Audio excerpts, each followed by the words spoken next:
आपदामपहर्तारम दातारम सर्वसंपदाम लोकाभिरामम श्रीरामम भूयो भूयो नमाम्यहम्।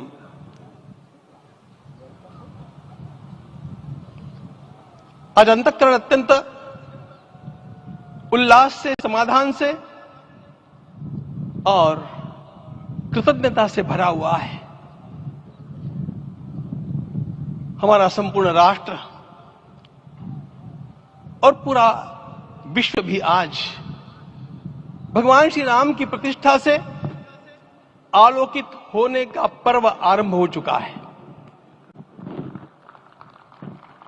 यह केवल एक मंदिर में एक मूर्ति की प्रतिष्ठा नहीं है, यह इस देश की अस्मिता, इस देश का स्वाभिमान और इस देश का आत्मविश्वास, इसकी प्रतीक्षा है। 500 वर्षों की प्रतीक्षा के पश्चात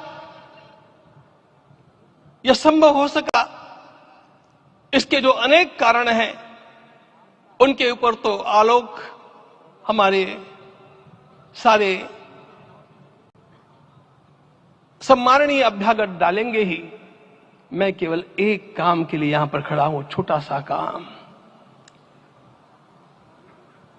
कारण तो अनेक होते हैं, लेकिन अनेक कारण मिलते मिलते आखिर वे एक विशिष्ट स्तर तक पहुंच जाते हैं और उस स्तर पर कोई महापुरुष हम लोगों को उपलब्ध होता है और उस विभूति के कारण युग परिवर्तित हो जाता है।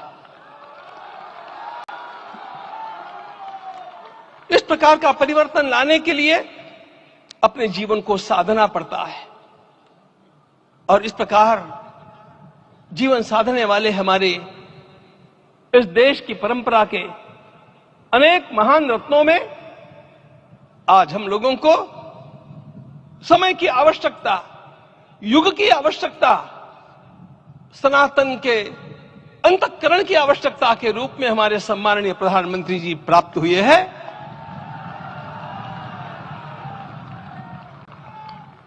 यह केवल इस देश का नहीं, यह संपूर्ण विश्व का सौभाग्य है कि आज एक ऐसा राजदर्शी हम लोगों को प्राप्त हुआ।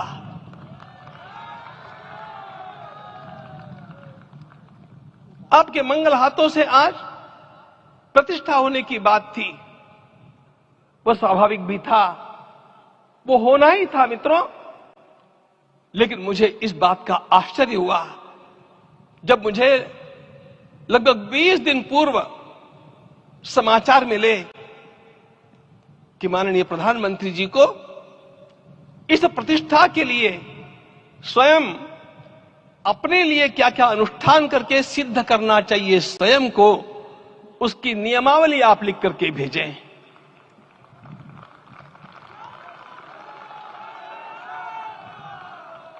जिस प्रकार का हमारे देश का राजनीतिक माहौल है, कोई भी आकर के किसी भी समय कुछ भी कर्म करके चला जाता है, वो उद्घाटन हो चाहे पौधारोपण हो चाहे कुछ भी हो, लेकिन उसके लिए मैं अपने को सिद्ध करूं, इस प्रकार की भावना कहां होती है?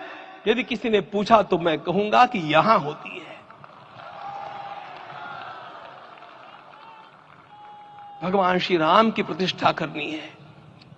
भारतीय जीवनादर्शों के सर्वोच्च आदर्श भगवान श्री राम है और इन समस्त जीवनादर्शों की प्रतिष्ठा करने के समान ही यहां की प्रतिष्ठा रही है।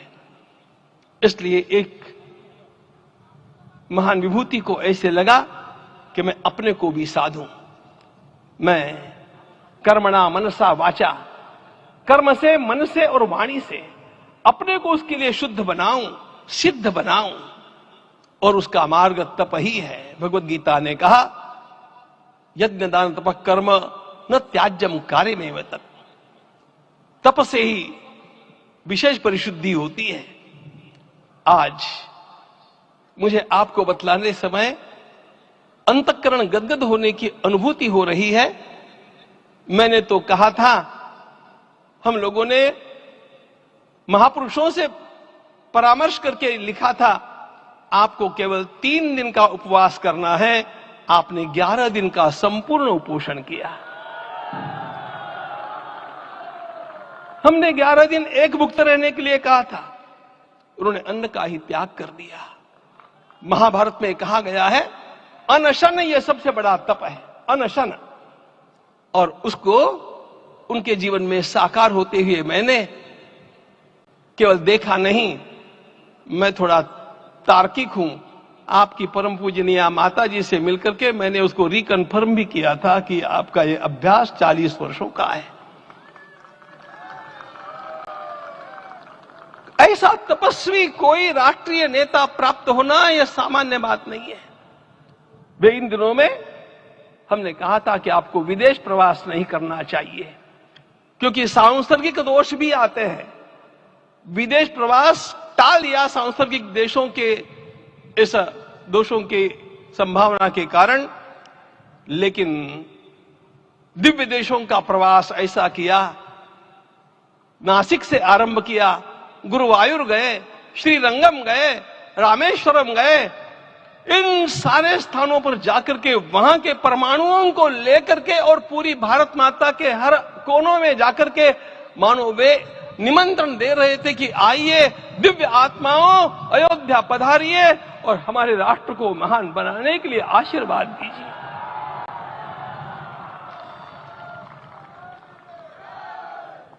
हमने केवल कहा था 3 दिनों तक आपको भूमि शयन करना चाहिए। 11 दिनों से आप भूमि शयन कर रहे हैं। इस कड़कड़ाती ठंड में इस प्रकार का शयन करना, मित्रों, ब्रह्मा जी ने सृष्टि को निर्माण किया। उस समय उन्होंने एक शब्द को सुना था। भारत की संस्कृति का सबसे मूल शब्द है तप, तप इति। हमारे पूज्य गुरुदेव के गुरुदेव परम गुरु कहा करते थे, कांची के परमाचार्य जी महाराज, तपश्चर। मैं जब भी उनसे मिलता था वे कहते थे तपश्चर। आज तप की कमी हो गई है और उस तप को हमने साकार आप में देखा।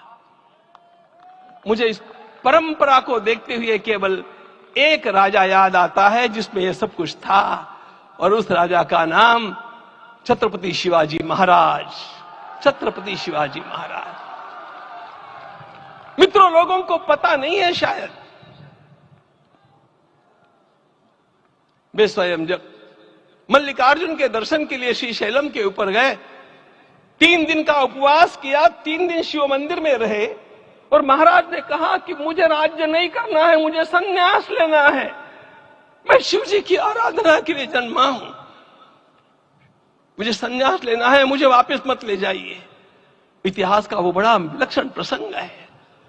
उस प्रसंग में उनके सारे ज्येष्ठ मंत्रियों ने उनको समझाया और लौटा करके लाया कि यह भी आपका कार्य भगवत सेवा ही है।